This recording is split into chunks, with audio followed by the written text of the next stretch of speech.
Hello दोस्तों, जियो गुरुजी classes में आपका स्वागत है। मैं रोहित शर्मा, सब्जेक्ट अपना ज्योग्राफी। देखिए, आज टॉपिक अपने पास में है परिवहन के प्रकार। टॉपिक डालेंगे अपन परिवहन के प्रकार। देखिए, छोटी क्लासों से पढ़ते आ रहे हैं अपन। परिवहन जो है 4 प्रकार के होते हैं। सबसे पहला जो परिवहन है वो है स्थल परिवहन। दूसरे नंबर का जो परिवहन है, जो आपका परिवहन जो है वो है जल परिवहन।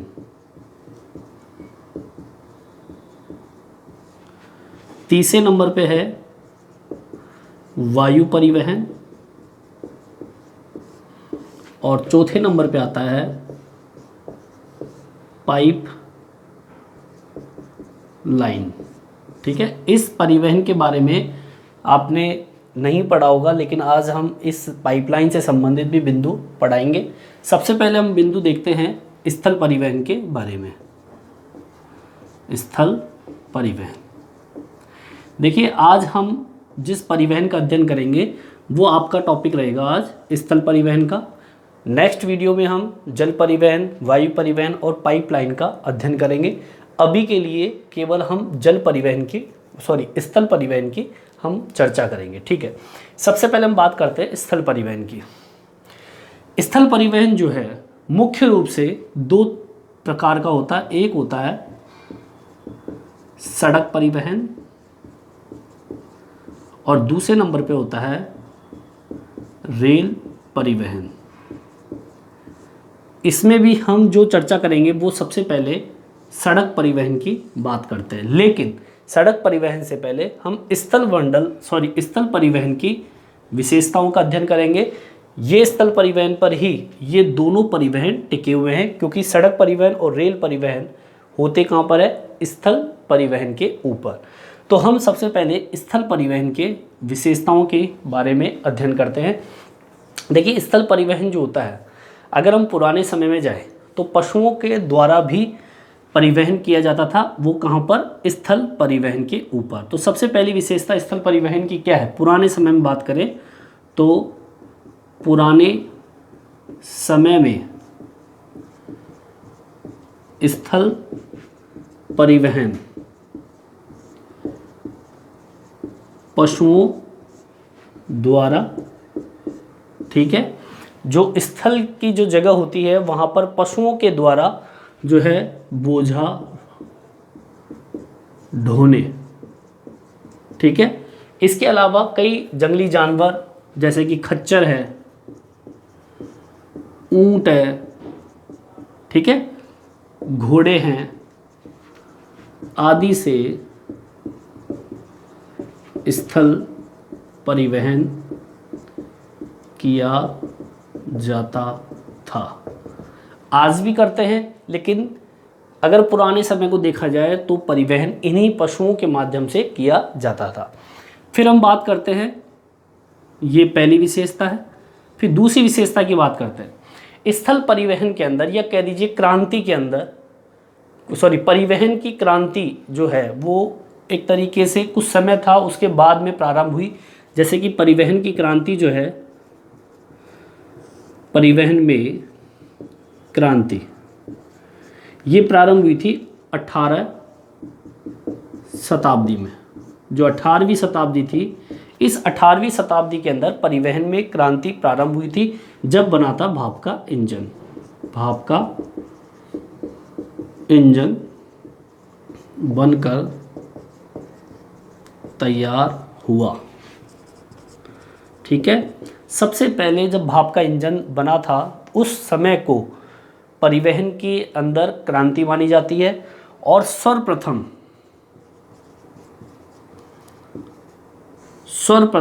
हम बात करें रेल मार्ग की,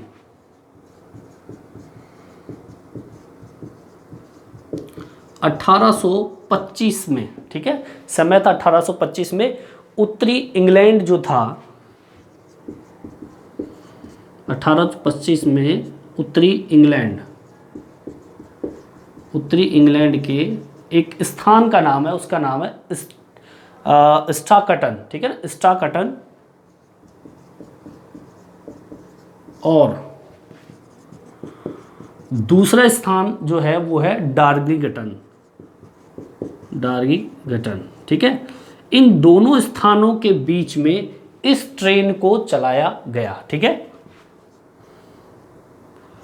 दोनों स्थानों के बीच रेल चलाई गई। अभी हम केवल स्थल परिवहन की विशेषता पर बात कर रहे हैं। ठीक है, आगे की ओर बढ़ते हैं। समय बढ़ता गया, 19वीं शताब्दी आई। 19वीं शताब्दी के अंदर परिवहन कह दीजिए बहुत ही महत्वपूर्ण साधन बन गया था। ठीक है, 19वीं शताब्दी में परिवहन मुख्य साधन बना। ये स्थल परिवहन की चर्चा है।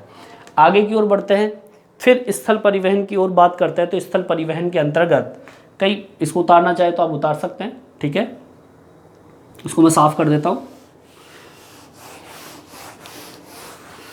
देखिए, स्थल परिवहन के अंदर कई प्रकार की नवीनतम जो विकास कह दीजिए आप स्थल परिवहन के अंतर्गत, स्थल परिवहन के अंतर्गत। ठीक है, स्थल परिवहन के अंतर्गत नवीनतम विकास के रूप में जैसे कि पाइपलाइन,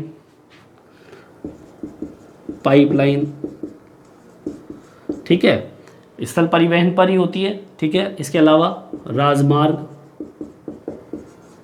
ठीक है, इसके अलावा आपके तार मार्ग, तार जो आपके लाइन होती है तारों की, जिससे हम बिजली को परिवहन करते हैं, बिजली को एक स्थान से दूसरे स्थान पर ले जाने का कार्य करता है। इसके अलावा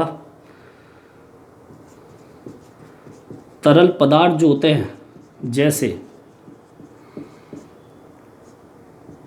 पेट्रोल, जल या किसी भी प्रकार का ईंधन, गैस आदि का परिवहन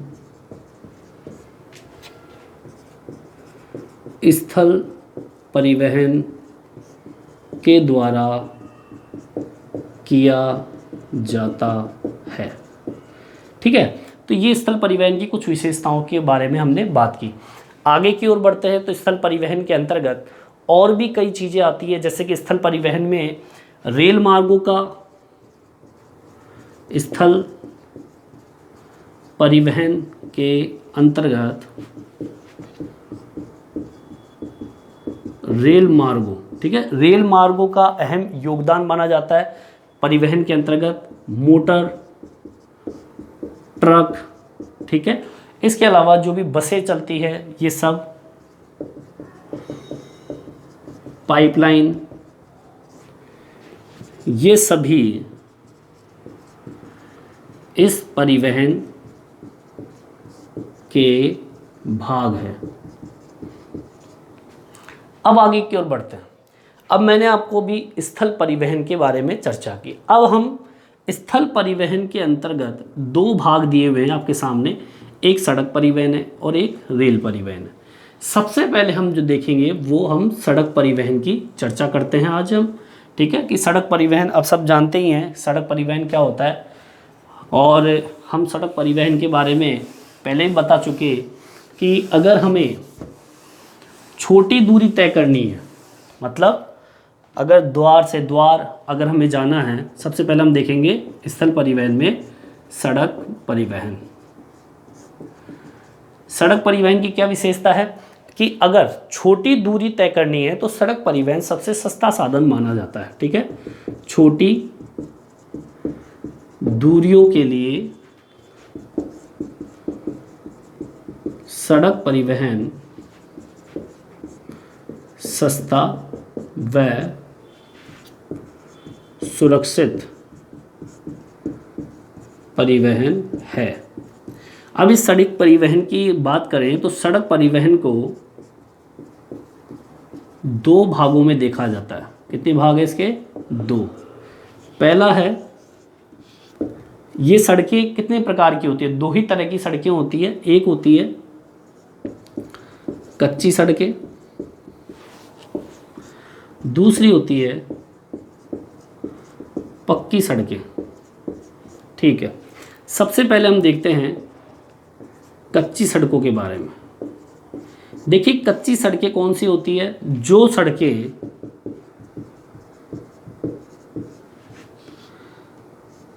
प्रकृति से प्रभावित हो वह जिन सड़कों पर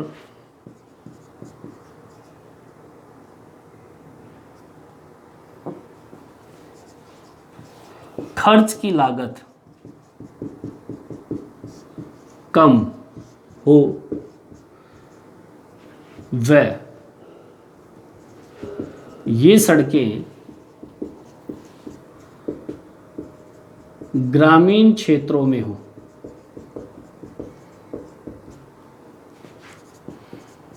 क्या कहलाएगी? कच्ची सड़कें कहलाएगी। ठीक है, मतलब कहने का मतलब ये हो गया कि सड़कें दो तरह की होती है, एक होती है कच्ची सड़कें और एक होती है पक्की सड़कें। कच्ची सड़कें की विशेषता क्या होती है? जो सड़कें प्रकृति से प्रभावित हो और जिन सड़कों पर खर्च लागत कम हो।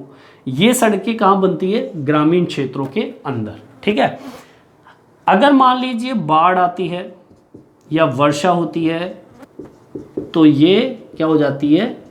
टूट जाती है। ठीक है, चलिए आगे की हम बात करते हैं पक्की सड़कों की। ठीक है,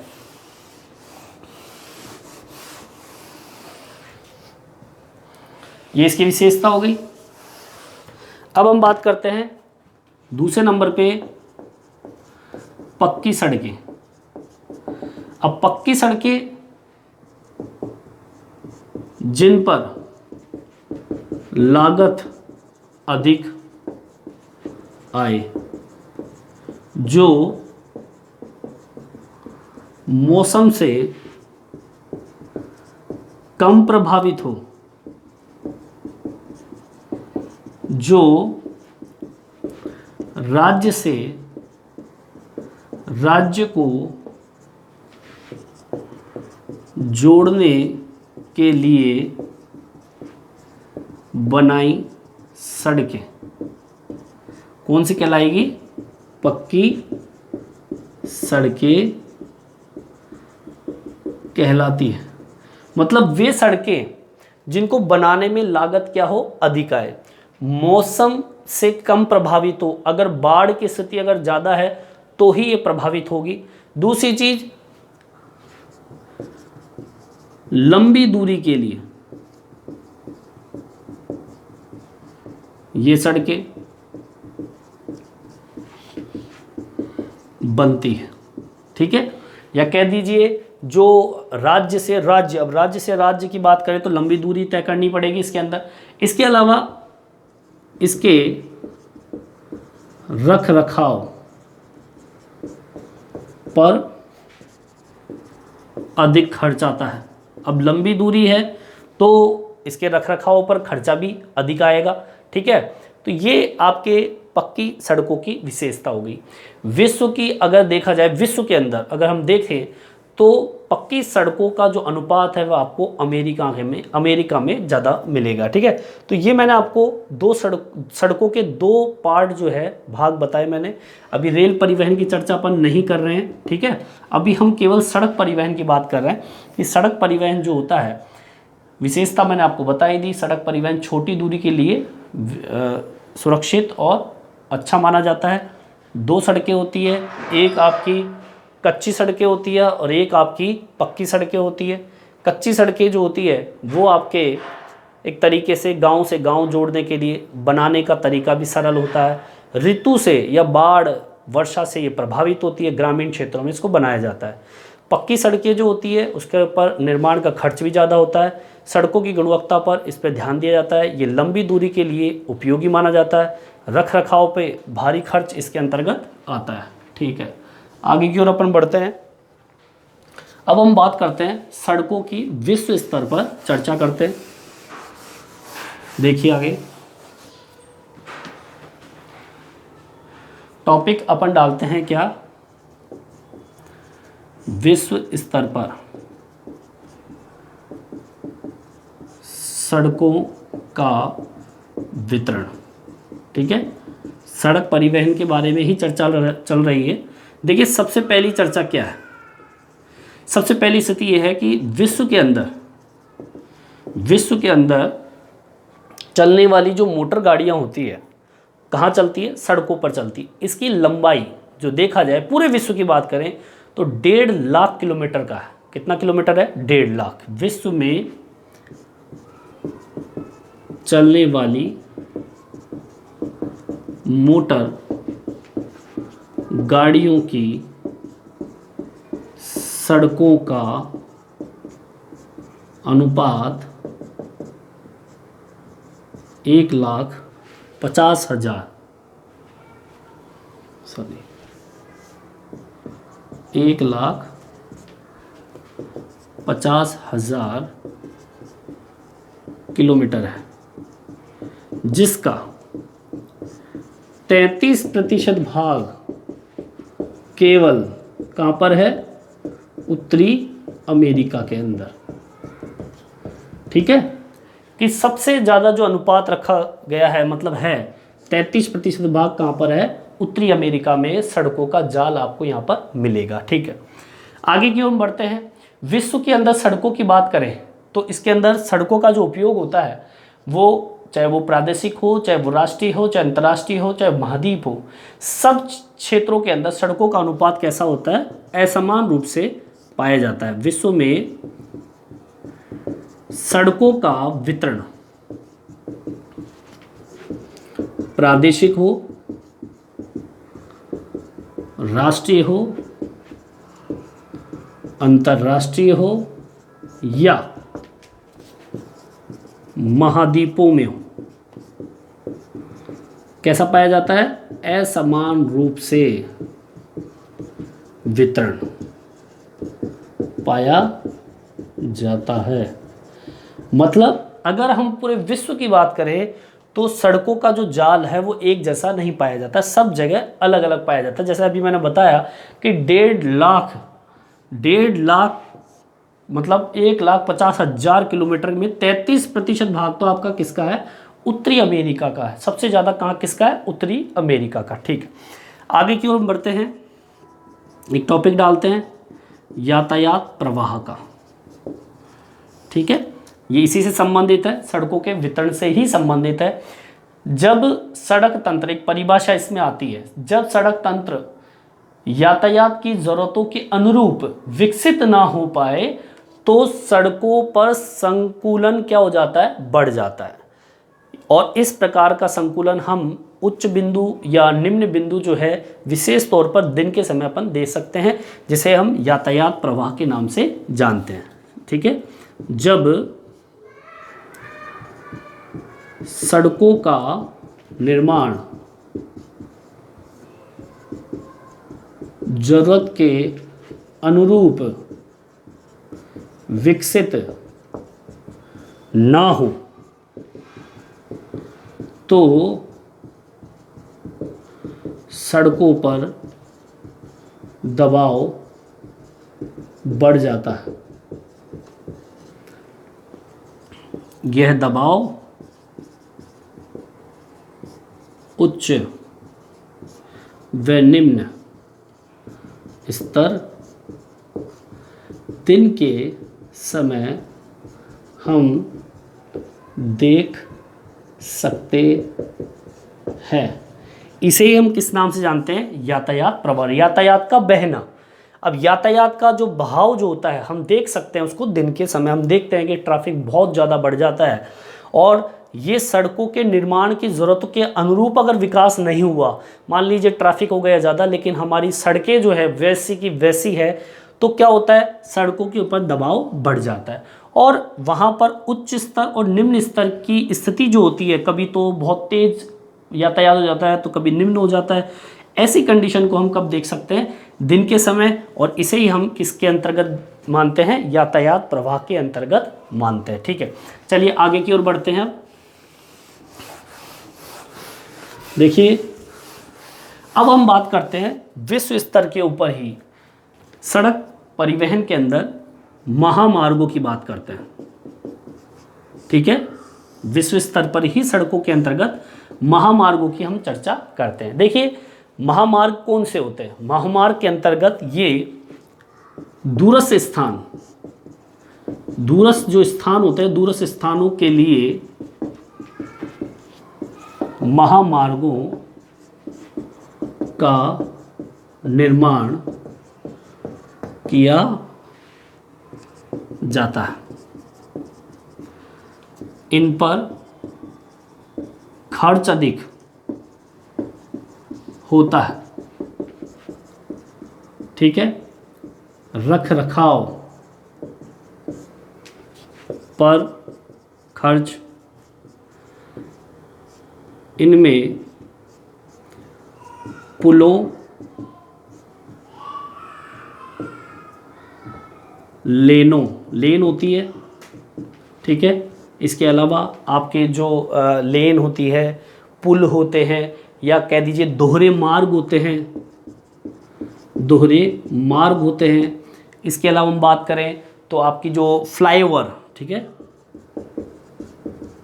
फ्लाईओवर, ठीक है, फ्लाईओवर इनके अंतर्गत आते हैं। ठीक है, किसमें? महामार्गों के अंतर्गत।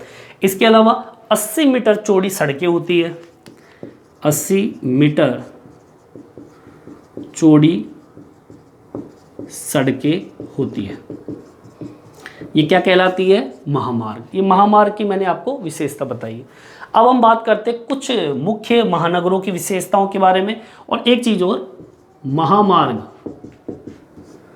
नगरों को पत्तनों से जोड़ते हैं। पत्तन क्या होते हैं? बंदरगाह। ठीक है, चलिए अब हम कुछ महामार्गों की विशेषताओं के बारे में चर्चा करते हैं। ठीक है, ये महामार्ग की विशेषता हो गई। दूरस्थ स्थानों को जोड़ने के लिए निर्माण में खर्च अधिक आता है, रखरखाव में खर्च अधिक आता है। इसमें पुल होते हैं, लेन होते हैं, दोहरे मार्ग होते हैं, फ्लाईओवर होते हैं, 80 मीटर चौड़ी सड़कें होती है, और नगर से पत्तनों को जोड़ने का कार्य महानगरों के द्वारा होता है। अब देखिए बात करते हैं प्रमुख महामार्ग।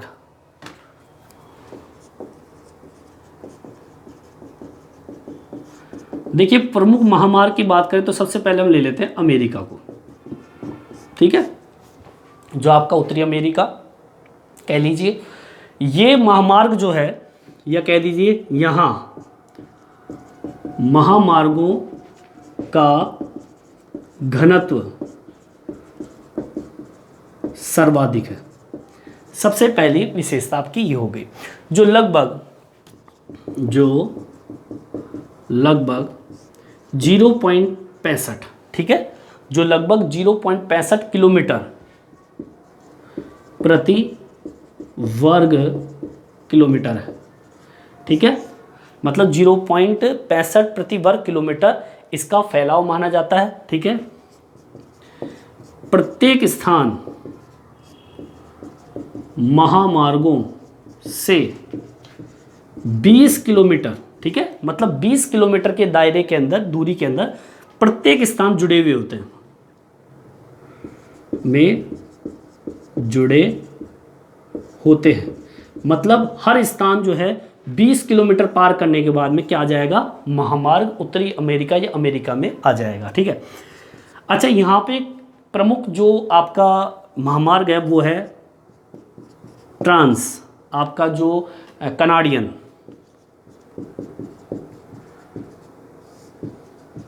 महामार्ग, ये मुख्य है अमेरिका का। ट्रांस कनाडियन महामार्ग जो है वो है पश्चिमी तट। ठीक है, ट्रांस कनाडियन महामार्ग पश्चिमी तट पर स्थित कौन सा भाग है? आपका ब्रिटिश आपका जो कोलंबिया, ठीक है, ब्रिटिश कोलंबिया प्रांत के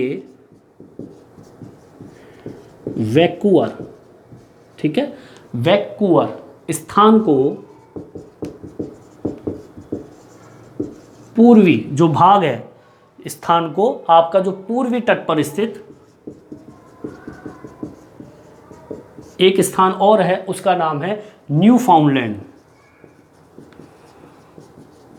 ठीक है, न्यू फाउंडलैंड प्रांत के स्थान का नाम है सेंट जॉन। ठीक है, सेंट जॉन नगर को जोड़ता है, नगर से जोड़ता है। ठीक है, मतलब आपका ट्रांस कनाडियन महामार्ग जो है ये पश्चिमी तट, ट्रांस कनाडियन महामार्ग पश्चिमी तट पर स्थित ब्रिटिश कोलंबिया प्रांत के वैंकूवर स्थान को पूर्वी तट पर स्थित न्यू फाउंडलैंड प्रांत के सेंट जॉन नगर से जोड़ने का काम करता है। कौन सा? ट्रांस कनाडियन महामार्ग। ठीक है, ये आपका अमेरिका के बारे में चर्चा हुई। बात करते हैं सेकंड नंबर पे यूरोप की। दूसरे नंबर पे आता है यूरोप। देखिए यूरोप जो है, यहां पर भी यूरोप में वाहनों व महामार्गों का सघन जाल पाया जाता है। ठीक है, इसकी इतनी विशेषता है, सघन जाल यहाँ पे आपको मिलेगा। तीसरे नंबर पे आता है रूस। देखिए रूस की क्या विशेषता है, रूस में यूराल, ठीक है, रूस का भाग है, रूस में यूराल के पश्चिमी तट, रूस में यूराल के पश्चिमी तट जो भाग है, पश्चिमी तट वाला जो भाग है उसमें स्थित एक भाग है, उसका नाम है आपका औद्योगिक प्रदेश। इस क्षेत्र के अंतर्गत औद्योगिक प्रदेश, ठीक है, इस औद्योगिक प्रदेश के आसपास में सड़क जाल के भाग को धुरी मास्को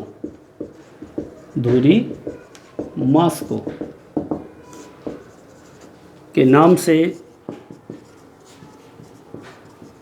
जानते हैं। एग्जाम में क्वेश्चन आता है धुरी मास्को किसे कहते हैं, तो आपको बताना है कि रूस में यूराल के पश्चिमी तट पे स्थित औद्योगिक प्रदेश के आसपास के क्षेत्र में जो भी सड़क का जाल होता है उसे हम किस नाम से जानते हैं, धुरी मास्को के नाम से इसको जानते हैं। और यहाँ पर जो मुख्य आपका महामार्ग है वो है मास्को व्लादिवोस्तोक। ठीक है, ये प्रमुख आपका महामार्ग आपको यहाँ पे मिलेगा। ठीक है, जैसे ट्रांस कनाडियन था वैसे ही रूस का आपका कौन सा है, मास्को व्लादिवोस्तोक। ठीक है, ये आपका रूस से संबंधित हो गया। एक दो और आपके महामार्ग है। ठीक है, पांचवें नंबर पे जो आता है वो है चीन से संबंधित। ठीक है, चौथे नंबर पे है चीन। देखिए चीन के अंदर जो महामार्ग है आपस में